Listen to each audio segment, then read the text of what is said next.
പ്രിയമുള്ള സഹോദരന്മാരെ, സഹോദരിമാരെ, ഏവർക്കും ദൈവാനുഗ്രഹം എപ്പോഴും ഉണ്ടായിരിക്കട്ടെ. ബിസ്മില്ലാഹിർ റഹ്മാനിർ റഹീം. ഫലമ്മാ നസൂ മാ ദുക്കിറൂ ബിഹി അൻജയ്നല്ലദീന. എന്നാൽ അവരെ ഓർമ്മപ്പെടുത്തിയിരുന്നത് അവർ മറന്നു കളഞ്ഞപ്പോൾ ദുഷ്പ്രവൃത്തിയിൽ നിന്ന് വിലക്കിയിരുന്നവരെ നാം രക്ഷപ്പെടുത്തുകയും അക്രമികളായ ആളുകളെ അവർ ധിക്കാരം കാണിച്ചിരുന്നതിൻ്റെ ഫലമായി നാം കഠിനമായ ശിക്ഷ മുഖേന പിടികൂടുകയും ചെയ്തു. ഇത് വിശദീകരണം നമുക്ക് വായിച്ചു നോക്കാം. ഒരു വിഭാഗം സാബത്തിൻ്റെ പരിശുദ്ധി ലംഘിച്ചുകൊണ്ട് മീൻ പിടിക്കാൻ ഒരുങ്ങിയപ്പോൾ ഉറച്ച വിശ്വാസമുള്ളവർ അവരെ ഗുണദോഷിച്ചു. അള്ളാഹുവിൻ്റെ വിധിവിലക്കുകൾ അതിലംഘിക്കുന്നതിനുള്ള അപകടം ചൂണ്ടിക്കാട്ടി. അതാണല്ലോ യഥാർത്ഥ സത്യവിശ്വാസിയുടെ ബാധ്യത. എന്നാൽ വിശ്വാസികളിൽ ഒരു വിഭാഗത്തിന് ഈ ഉപദേശം അനാവശ്യമാണെന്ന് തോന്നി. കുറ്റവാളികളെ അള്ളാഹു ശിക്ഷിച്ചു കൊള്ളുകയില്ലേ, നമ്മൾ എന്ത് ഇതിന് ഇടപെടണം എന്നായിരുന്നു അവരുടെ നിലപാട്. അത് ഭീരുക്കളുടെ നിലപാടാണ്. അതിക്രമകാരികളെ തിരുത്താൻ ശ്രമിക്കുന്നവർക്കാണ് അള്ളാഹു രക്ഷാവാഗ്ദാനം ചെയ്തിട്ടുള്ളത്. അതുപോലെ തന്നെ ധിക്കാരവും ക്രൂരകൃത്യങ്ങളും ഗൂഢാലോചനകളും ഒഴിവാക്കി സമാധാന ജീവിതം നയിക്കുന്ന ശീലം മിക്കപ്പോഴും യഹൂദർക്കില്ലായിരുന്നു. അപ്പോൾ ഇവർ എന്തിനാണ് ഗുണദോഷിക്കുന്നത്? അത് ബാധ്യതയാണ്. അത് ഇസ്ലാമിൻ്റെ ഒരു ബാധ്യതയാണല്ലേ. തിന്മ കണ്ടാൽ നാവ് കൊണ്ട് വിലക്കുക, കൈകൊണ്ട് വിലക്കുക, അതുമല്ലെങ്കിൽ മൗനം വെറുക്കുക, മനസ്സുകൊണ്ട് വെറുക്കുകയെങ്കിലും വേണം. ഇസ്ലാമിൻ്റെ മര്യാദ അല്ലേ. ആദ്യം കൈകൊണ്ട് വിലക്കുക, അതുമല്ലെങ്കിൽ നാവ് കൊണ്ട് വിലക്കുക, അതും കഴിഞ്ഞിട്ടില്ലെങ്കിൽ മനസ്സിൽ വെറുക്കുകയും ചെയ്യും. അങ്ങനെയുള്ള ആൾക്കാരുമായി നമ്മൾ ബന്ധം സ്ഥാപിക്കാതിരിക്കുക, അയാളെ വെറുക്കുക. അയാൾ മദ്യപിക്കുന്നു എന്ന് കരുതുക, അയാളെ കൈകൊണ്ട് തടയുക, അത് കുടിക്കരുത്, അങ്ങോട്ട് പോകുമ്പോൾ തടയുക. അതുമല്ലെങ്കിൽ അദ്ദേഹത്തെ ഉപദേശിക്കുക, മദ്യം പാപമാണ്, മദ്യം നിങ്ങളുടെ ശരീരത്തെ നശിപ്പിക്കും, കുടുംബ ബന്ധം നശിപ്പിക്കും ഒക്കെ പറഞ്ഞു കൊടുക്കുക. അതും കേട്ടിട്ടെങ്കിൽ അത് വെറുക്കുക. അങ്ങനെയുമായിട്ടുള്ള ബന്ധം സ്ഥാപിക്കരുത്. ഈ മദ്യപാനിയുടെ കൂടെ ഒരു മുസ്ലിം നടക്കുകയാണെങ്കിൽ മുസ്ലിമും മദ്യപാനിയായെന്ന് ചിത്രീകരിക്കും.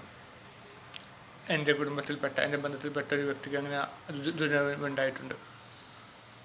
അദ്ദേഹം മുസ്ലിം സുഹൃത്തുക്കളുടെ കൂടെ കൂടി ഒരിക്കൽ ഒരു വയലിൽ കിടക്കുമ്പോൾ ഫുട്ബോൾ കളിച്ച ക്ഷീണം കൊണ്ട് കിടക്കുകയായിരുന്നു. പക്ഷേ ആ കിടക്കുന്ന മറ്റുള്ളവരൊക്കെ എന്തെങ്കിലും മദ്യപാനികളാണ്. അപ്പോൾ അവരെ കൂട്ടത്തിൽ ഇവനെ കണ്ടപ്പോൾ ആൾക്കാർ പറഞ്ഞുണ്ടാക്കി, ഇവന് കള്ളു കുടിക്കാൻ പോയി ആ കൂട്ടത്തിൽ കിടന്നുറങ്ങുക. മറ്റുള്ളവർ മദ്യപാനികളാണ്, പല കൂട്ടത്തിൽ അവൻ കിടക്കുന്നത്. അപ്പോൾ ഇവന് മദ്യപാനി ആയിരിക്കുമെന്ന് പറഞ്ഞ് പരത്തുകയൊക്കെ ചെയ്തു.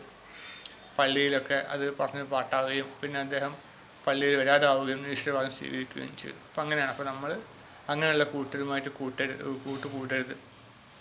കൂട്ടുകൂടുന്നതിന് തൊട്ട് മാതാപിതാക്കൾ തടയുകയും വേണം. നമ്മുടെ മക്കളുടെ സുഹൃത്തുക്കൾ മുസ്ലിങ്ങൾ തന്നെ ആവാൻ വേണ്ടി നമ്മൾ നിഷ്കർഷിക്കണം. മുസ്ലിങ്ങളായിട്ട് ബന്ധമൊക്കെ സ്ഥാപിക്കാം. പക്ഷേ സ്ഥിരം ഒറ്റ ബന്ധുക്കളായി കഴിഞ്ഞാൽ ഇങ്ങനെയൊക്കെയാണ് പ്രശ്നങ്ങൾ വരിക. അപ്പം പറഞ്ഞാൽ നമുക്ക് വിഷയത്തിലേക്ക് പോകാം. എന്നാൽ അവരെ ഓർമ്മപ്പെടുത്തിയിരുന്നത് അവർ മറന്നു കളഞ്ഞപ്പോൾ ദുഷ്പ്രവൃത്തിയിൽ നിന്ന് വിലക്കിയിരുന്നവരെ നാം രക്ഷപ്പെടുത്തുകയും അക്രമികളായ ആളുകളെ അവർ ധിക്കാരം കാണിച്ചിരുന്നതിൻ്റെ ഫലമായി നാം കഠിനമായ ശിക്ഷ മുഖേന പിടികൂടുകയും ചെയ്തു. അപ്പോൾ അവർ ഉപദേശിച്ചു, പക്ഷെ ഇവർ ഉപദേശം കേട്ടില്ല. ഇവരെന്താ ചെയ്ത് നമുക്കറിയാലോ അല്ലേ. ശനിയാഴ്ച ആകുമ്പം പിന്നെ മീനുകൾ ധാരാളം കൂട്ടമായിട്ട് വരും. ഇവർ നദിക്കരയിലാണ് ഇവർ താമസിക്കുന്നത്. സാബത്ത് നിവാസികൾ. ഈ നിവാസികൾക്ക് ഒരു പേരുണ്ട്, മറന്നുപോയി. അപ്പോൾ അവർ ഈ ഒരു നദിക്കരയിൽ, അപ്പോൾ ഇവർ മെയിൻ ജോലി മീൻപിടുത്തമാണ്. അപ്പം ശനിയാഴ്ച മീൻ പിടിക്കരുതെന്നുള്ള നിയമം ഉണ്ടായിരുന്നു അവർക്ക്. മൂസാ നബി കൊണ്ടുവന്നതാണ്. മൂസാ നബി കൊണ്ടുവന്നതായിരിക്കും ശേഷം വന്ന സംഭവമാണ്. മൂസാ നബിയൊക്കെ മരണപ്പെട്ട് കുറേ കാലം കഴിഞ്ഞപ്പോൾ എന്ന സംഭവമായിരിക്കും അല്ലാഹു ആലം. അപ്പം അത് കുറേ കാലം അവർ പാലിച്ചു പോന്നു. പിന്നെ കുറച്ച് കഴിഞ്ഞപ്പോൾ ഇവരിലെ ഇവർ ഭയങ്കര ബുദ്ധിമാന്മാരാണ് അവർ. അപ്പോൾ ബുദ്ധിമാന്മാരുടെ സ്വഭാവം അങ്ങനെയൊക്കെ വേഗം നിരീശ്വരവാദത്തിലേക്ക് പോകും. തനിക്ക് പോന്നവനായി താൻ തന്നെ മതിയെന്ന് ചിന്ത വരും അല്ലേ. അപ്പോൾ ബുദ്ധിയില്ലാത്തവർക്ക് അവരെന്ത് ചെയ്യും, ആര് പറഞ്ഞാൽ അനുസരിക്കും. പക്ഷെ ബുദ്ധിയുള്ളവന് അനുസരിക്കാൻ മടിയാണ് അല്ലേ. അപ്പോൾ ഒരാൾ ഒരു അധ്യാപകൻ ക്ലാസ്സിലേക്ക് വരുമ്പോൾ എണീറ്റ് നിൽക്കണമെന്ന് അധ്യാപകൻ പറഞ്ഞാൽ അധികം കുട്ടികളും എണീറ്റ് നിൽക്കും. അധികം ബുദ്ധിയില്ലാത്ത കുട്ടികളൊക്കെ, അധികം ബുദ്ധിയില്ല, അത്യാവശ്യം പ്രായോഗിക ബുദ്ധിയുള്ളവർ. പക്ഷെ അതിബുദ്ധിമാന്മാർ ചിന്തിക്കും, ഞാൻ അപ്പോൾ അയാളെ എണീറ്റ് നിൽക്കുന്നത്, അയാൾക്കിപ്പോൾ എന്താ കഴിവ് എന്നൊക്കെ ചിന്തിക്കും. അങ്ങനെ ചിന്തിക്കുന്നവരാണ് ഈ ബുദ്ധിമാന്മാർ, അതിബുദ്ധിമാന്മാർ. ഇവർ അതിബുദ്ധി മൂലം പല കുരുക്കുകളിലും പോയി ചാടും. നമുക്കറിയാമല്ലോ, ആട്, തേക്ക്, മാഞ്ചം ഇതിലൊക്കെ പോയി ചാടുന്ന അതിബുദ്ധിമാന്മാരാണ്. ഉള്ള പണത്തിൻ്റെ മുകളിൽ കൂടുതൽ ഇരട്ടിപ്പിക്കാൻ വേണ്ടി ശ്രമിക്കുന്നവരാണ് ഇത് പോയി ചാടുക, അല്ലേ? ഒരു യഥാർത്ഥ വഴിയുണ്ട്, എല്ലാ വാഹനങ്ങളും പോകുന്ന വഴിയാണ് യഥാർത്ഥ വഴി, അതെല്ലാ വാഹനവും പോകുന്നുണ്ട്. പക്ഷെ അതുപോലെ നമുക്ക് ഒന്നും കൂടി എളുപ്പമുള്ള വഴി കാണണം, കണ്ടുപിടിക്കണം എന്നൊക്കെ ചിന്തിക്കുകയും എന്നിട്ട് മറ്റു വഴിക്ക് പോവുകയും അവസാനം പോയി കുടുക്കിൽ പോയി ചാടുന്നത് ബുദ്ധിമാന്മാരായിരിക്കും. മനസ്സിലായില്ലേ? അതുപോലെ തന്നെ ഒരു വഴി തെറ്റിപ്പോയാൽ അത് സമീപസ്ഥരായ പീഡികക്കാരോടെ മറ്റൊരു ചോദിക്കുന്ന പകരം ഗൂഗിൾ മാപ്പ് നോക്കി അവസാനം തെറ്റിപ്പോയി അവരൊക്കെ കുളത്തിലൊക്കെ പോയി ചാടുന്നത് അതിബുദ്ധിമാന്മാരാണ്. ഈ അതിബുദ്ധിമാന്മാർക്കാണ് പല ദുരന്തങ്ങളും വരിക. കാരണം അവർക്ക് തനിക്ക് തൻ്റെ ബുദ്ധിയുണ്ട്, തനിക്ക് താൻ പോകുന്നവനായി തന്നെ കാണും, തനിക്ക് ബുദ്ധിയുണ്ട്, തനിക്കെല്ലാം അറിയും, ആ അഹങ്കാരം വരും. അപ്പം അവർ ദൈവം പറഞ്ഞതൊന്നും പ്രവാചകൻ പറഞ്ഞതൊന്നും ഉൾക്കൊള്ളാൻ തയ്യാറാവില്ല. പൊതുവെ പ്രവാചകന്മാരൊക്കെ പാവങ്ങളായിരിക്കും. അതിന് അപദാനമായിട്ടുള്ളത് സുലൈമാൻ നബി മാത്രമാണ്. ബാക്കി എല്ലാ പ്രവാചകന്മാരും പാവങ്ങളായിരുന്നു. സ്വന്തം കൈകൊണ്ട് നൂൽ നൂൽക്കുകയും ഒക്കെ ചെയ്യുന്ന പ്രവാചകൻ. നൂൽപ്പ് അറിയാത്ത ഒരു പ്രവാചകൻ പോലും കഴിഞ്ഞു പോയിട്ടില്ല. എല്ലാ പ്രവാചകനും സ്വന്തം വസ്ത്രങ്ങൾ സ്വന്തം കൈകൊണ്ടാണ് ഒരു നൂൽ നൂറ്റിരുന്നത്. അപ്പോൾ അങ്ങനെയാണ്. കാരണം അവർക്ക് യാതൊരു അഹങ്കാരം ഉണ്ടാവില്ല. അപ്പോൾ അവർ കൃഷിക്കാരാണ്, കൃഷിപ്പണി ചെയ്യാത്തവരും പ്രവാചകന്മാരില്ല, ആട്ടിടയന്മാരായിരുന്നു. അങ്ങനെ ജീവിതത്തിൻ്റെ താഴെത്തട്ടിൽ നിന്ന് വളർന്നു വരുന്നവരാണ് പ്രവാചകന്മാർ. അങ്ങനെയുള്ളവരെ ഉള്ള പ്രവാചകന്മാരാക്കുള്ളൂ. അവർക്ക് അനുഭവ സമ്പത്ത് ഉണ്ടാവുകയുള്ളൂ, പ്രശ്നങ്ങൾ അഭിമുഖീകരിക്കാനും ഒക്കെ അവർക്ക് കഴിയുള്ളൂ. ബ്രോയിലർ കോഴികൾക്ക് ഒന്നും കഴിയില്ലല്ലോ, അല്ലേ? അവർക്ക് കൊടുക്കും തീറ്റ തിന്ന കിടക്കുക, പിന്നും തീറ്റ തിന്ന കിടക്കുക, അല്ലാണ്ട് 8 ദിവസം കഴിഞ്ഞാൽ മൂലം കൊടുത്ത് പൊട്ടിച്ചാവുക എന്നല്ലാണ്ട് അവറ്റക്കൊന്നും കഴിയില്ല. ആ നാടൻ കോഴിക്കോ അതിന് തീറ്റ കിട്ടിയില്ലെങ്കിലും അതെങ്ങനെയെങ്കിലും തിന്നും. അതിൻ്റെ കോഴിക്കൂടിയുള്ള ഏതെങ്കിലും 8 കാലിയിലെ പിടിച്ചിട്ട് അവർ തിന്നാൽ വിശപ്പ് മാറ്റും. പക്ഷെ അതിന് തീറ്റ കിട്ടിയില്ല ചത്തുപോകും. അതുപോലെ തന്നെ ഇങ്ങനെ പ്രാരാധങ്ങളൊക്കെ ജീവിച്ച് പ്രാരാധങ്ങളിലൂടെ വളർന്നു വരുന്ന ആൾക്കാരെയാണ് അള്ളാഹു പ്രവാചകന്മാരാക്കി മാറ്റിയെടുക്കുക. അപ്പോൾ അതുകൊണ്ട് തന്നെ അവർ ദരിദ്ര നാരായണന്മാരായിരിക്കും. അപ്പോൾ അങ്ങനെ ദരിദ്ര നാരായണന്മാരെ ഉൾക്കൊള്ളാൻ ഇവർക്ക് കഴിയില്ല. ഞങ്ങളെക്കാളും പാവപ്പെട്ടവരെ എങ്ങനെ നമ്മൾ അംഗീകരിക്കുക, അവൻ പറഞ്ഞ് എങ്ങനെ കേൾക്കുക? ഒരു അതിബുദ്ധി സമ്മതിക്കില്ല. അതുകൊണ്ട് തന്നെ ഒരുപാട് പ്രവാചകന്മാരെ ജൂതന്മാർ കൊന്നൊടുക്കിയിട്ടുണ്ട്. അവർ അതിബുദ്ധി കാരണമാണ്, അവർക്ക് ഉൾക്കൊള്ളാൻ കഴിയില്ല. അവർക്കൊക്കെ യുക്തിപരമായി ചിന്തിക്കണം. യുക്തിക്ക് നിൽക്കാത്തൊന്നും വഴങ്ങില്ല. അള്ളാഹു ഉണ്ട്, സ്വർഗമുണ്ട് എന്ന് പറയുമ്പോൾ എവിടെ, ഏത് ലോകത്താണ്, നമ്മൾ കാണുന്നില്ലല്ലോ എന്നൊക്കെ ചിന്തിച്ച് നിരീശ്വരവാദത്തിലേക്ക് കൂടുതൽ അകന്നു പോവുകയാണ് ഇവർ ചെയ്യുക.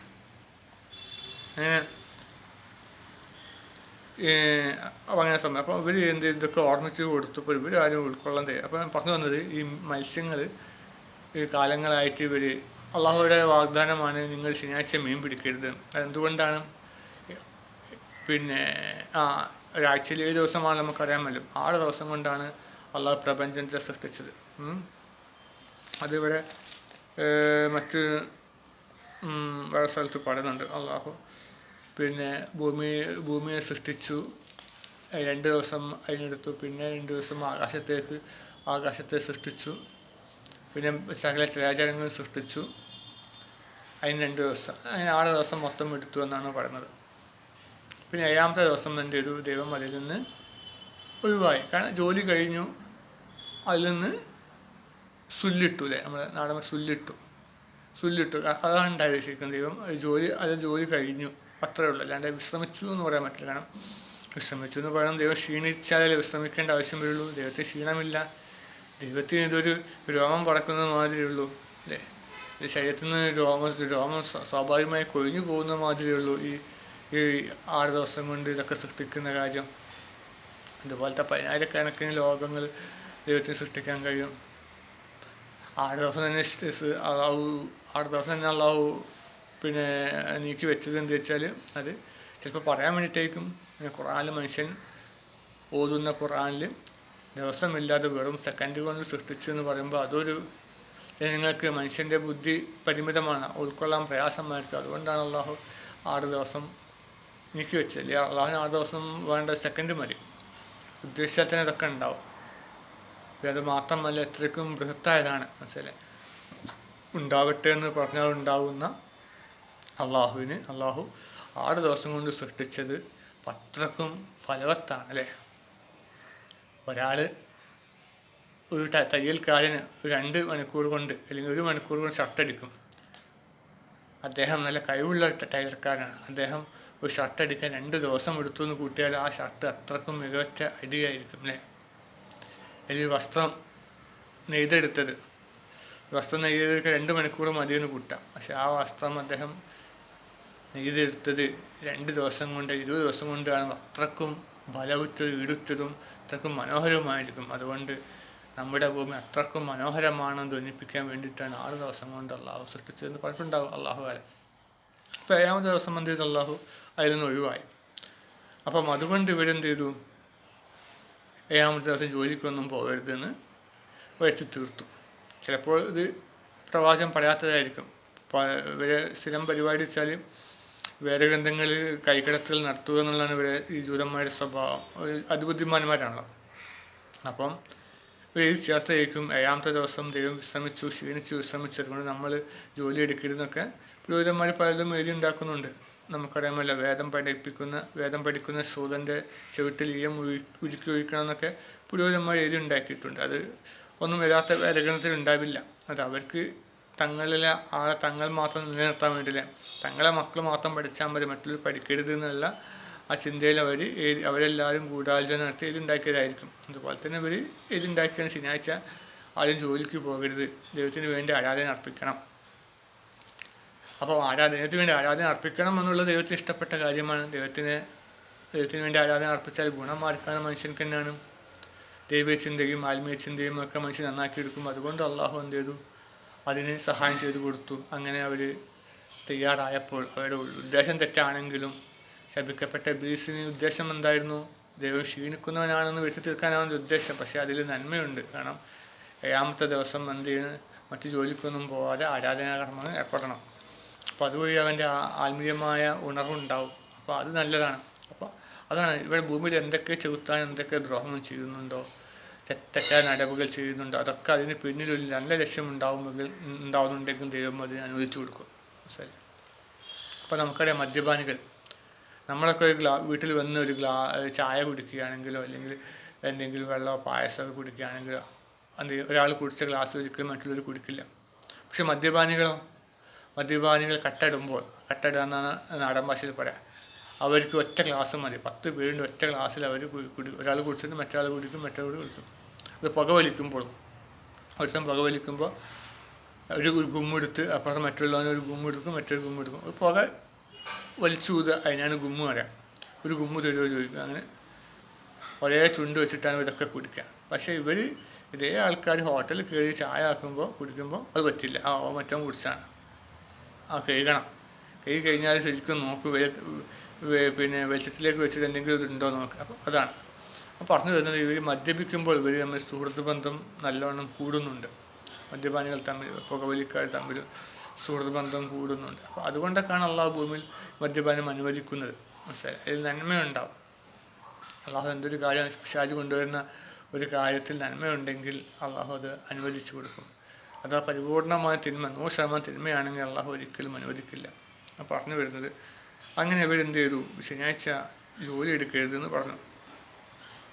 അങ്ങനെ കുറേ കാലം ഇവർ ശനിയാഴ്ച ഈ മീൻ പിടിക്കാതായപ്പോൾ സ്വാഭാവികമായിട്ടും മറ്റുമൊക്കെ ഉണ്ടായാലും അതിൻ്റെ ബുദ്ധിയും അറിയുമായിരിക്കും. കാലങ്ങളായ ശനിയാഴ്ച ഒരു മീൻ പിടിക്കാതാകുമ്പോൾ സ്വാഭാവികമായിട്ടും മത്സ്യങ്ങൾ എന്ത് ചെയ്യും, ആ ദിവസം വരും അല്ലേ.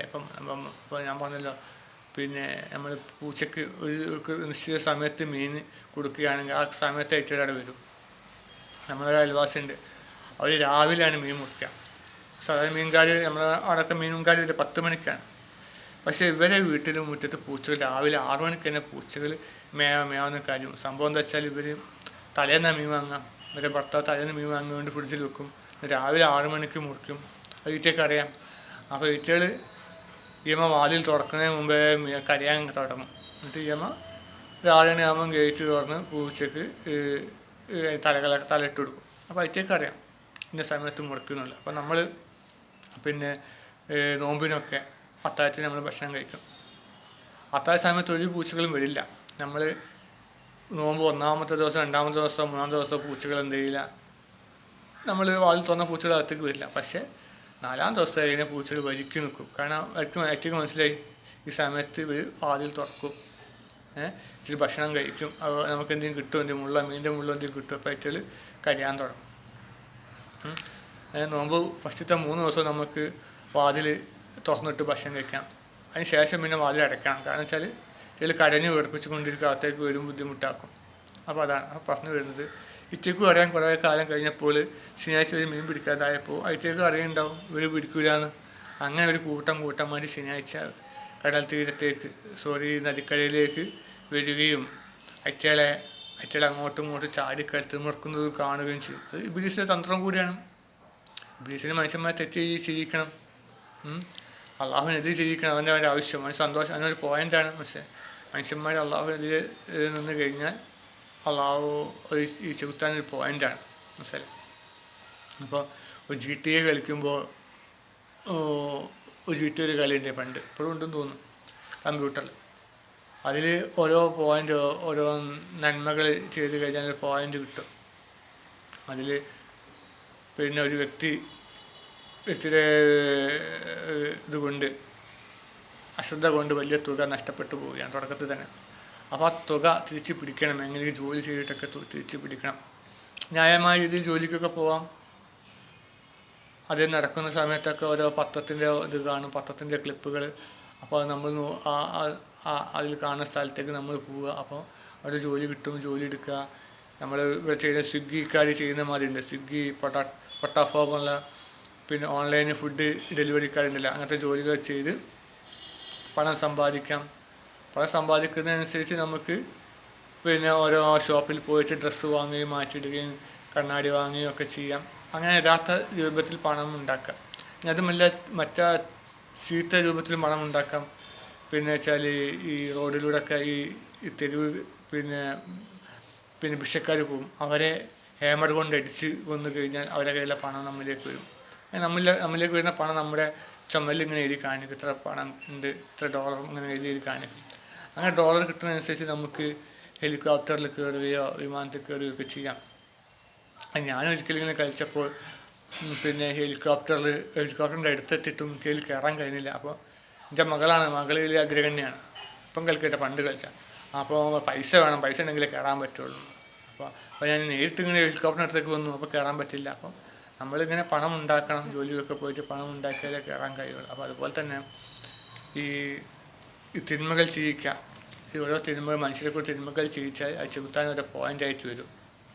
ആ പോയിൻ്റ് വളരെ കൂടിക്കഴിഞ്ഞാൽ അവന് ഭൂമിയുടെ ഭരണം അവൻ്റെ കൈകളിലേക്ക് പോകും. അതായിരിക്കും അള്ളാഹുമായിട്ടുള്ള കരാർ. ഉന്നതങ്ങളിലുള്ള കരാറിനെ പറ്റി നിങ്ങൾക്ക് അറിയുമോ എന്ന് ഖുർആൻ ചോദിക്കുന്നുണ്ട്. അപ്പോൾ അതുപോലത്തെ കരാറുകൾ അള്ളാഹു നടത്തിയിട്ടുണ്ടാവും ശപിക്കപ്പെട്ട ഇബ്ലീസുമായിട്ട്. അപ്പോൾ അങ്ങനെ ഇവർ ഇപ്പോൾ എന്ത് ചെയ്തു, ഈ സാബത്ത് നാളിൽ ഇങ്ങനെ മത്സ്യങ്ങൾ വന്നപ്പോൾ ഇവർ എന്ത് ചെയ്തു, ശനിയാഴ്ച ആയാലും മീൻ പിടിക്കില്ല. വെള്ളിയാഴ്ച എന്താക്കും, വലിയ കുഴി ഉണ്ടാക്കി വെക്കും. അപ്പം ശനിയാഴ്ച ഈ മത്സ്യങ്ങൾ അതിലേ വന്ന് കുഴിയിൽ പോയി വീഴും. എന്നിട്ട് ഞായറാഴ്ച പോയിട്ട് മീൻ പിടിക്കും. അപ്പം അള്ളാഹു പറഞ്ഞതിനേക്കാളും വലിയ അതിബുദ്ധി ഇവർ കാണിച്ചു. അങ്ങനെ വന്നപ്പോൾ അള്ളാഹു വരെ കുരങ്ങന്മാരാക്കി മാറ്റി. അങ്ങനെ അതിബുദ്ധി കാണിക്കുന്ന ആ ഭാഗ്യം കെട്ടവരെ തൊട്ട് അള്ളാഹു കാത്തുരക്ഷിക്കണം തമ്പുരാനെ. ശപിക്കപ്പെട്ട ജൂതന്മാരെ തൊട്ട് അള്ളാഹു, ജൂതന്മാർ നമുക്കറിയാമല്ലോ, ഗാസയിലെ കുഞ്ഞുങ്ങളെ കൊന്നൊടുക്കുകയാണ്, പാവം കുഞ്ഞുങ്ങളെ കൊന്നൊടുക്കുകയാണ്. ജൂതതന്ത്രങ്ങൾ, ഇവർ കപട ജൂതന്മാരുമാണ്, സാത്താനിസ്റ്റുകളുമാണ്, ചെകുത്താൻ ആരാധിക്കുന്നതുമാണ്, ഇല്ലുമിനാറ്റുകൾ. ആ ദുഷിച്ച വ്യക്തികളെ തൊട്ട് നീ ലോകത്തെ കാത്തുരക്ഷിക്കുന്ന തമ്പുരാനെ. ആമീൻ.